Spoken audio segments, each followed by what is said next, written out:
Është titulluar Përballja me sfidat globale, edukimi për mjedisin dhe paqen nëpërmjet bashkëpunimit ndërfetar në trajnimin e mësuesve të fesë. Takimi ndërkombëtar akademik që u zhvillua në Universitetin Luiq Gorakuqi Shkodër në kuadër të programit Erasmus+.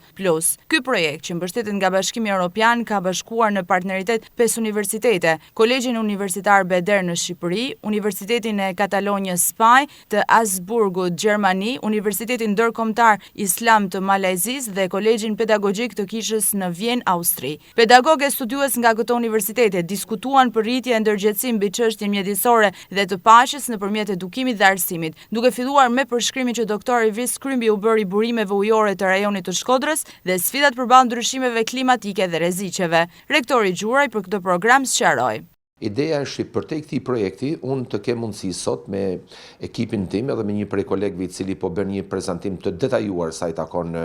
çështjeve që lidhen me mjedisin dhe çështjet e tjera në Shkodër, doktor Krymbi, ne kemi mundësi që të eksplorojmë mundësi të reja të bashkëpunimit me këto universitete, sepse ne po flasim fakt për rrugën e mjedisit dhe për natyrën, por është shumë interesant në kuadër të këtij projekti trajnimi i mësuesve të shkollave fetare, pra për të promovuar pastaj çështjet që lidhen edhe me dialogun interkulturor, dialogun ndërfetar dhe pikërisht këto çështje diskutohen në një qytet ku është tipik multifetar, apo në Shqipëri që është një vend pra apo një shoqëri tipike multifetare. Gjuraj theksoi se ky organizim në Universitetin Luiq Gorakuqi është shumë i rëndësishëm, jo vetëm për këtë universitet, por për shumë më gjërë. Shkodra, përveç se një qytet shumë i bukur, ofron gjithë këto bukuri natyrore, por ne kemi nevojë pra që ne të kemi jo vetëm trajner, jo vetëm mësues, jo vetëm pedagog, jo vetëm qytetar të edukuar, por ne të kemi edhe një infrastrukturë të tillë që të mund të ruajë natyrën dhe që çështjet në fakt brenda këtyre universiteteve që kanë një profil fetar, por që fatmirësisht vinë dhe përfaqësojnë fetë monoteiste, siç është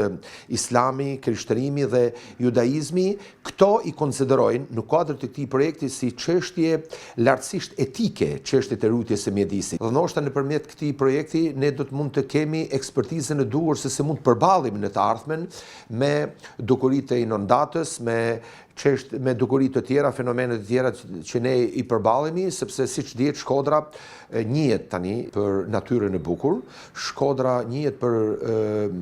multireligiozitetin dhe tani na takon ne që nëpërmjet përfshirjes në projekte të tilla të mund të trajnojmë mësues dhe të kemi ekspert për të trajtuar në mënyrë shkencore. Gjatë këtij takimi nga pjesëmarrësit u sugjeruan rrugë e forma të ndryshme për thillimin e bashkëpunimit ndërakademik dhe për krahjes së përvojës që ofron Universiteti Luiq Gorakuqi i Shkodrës.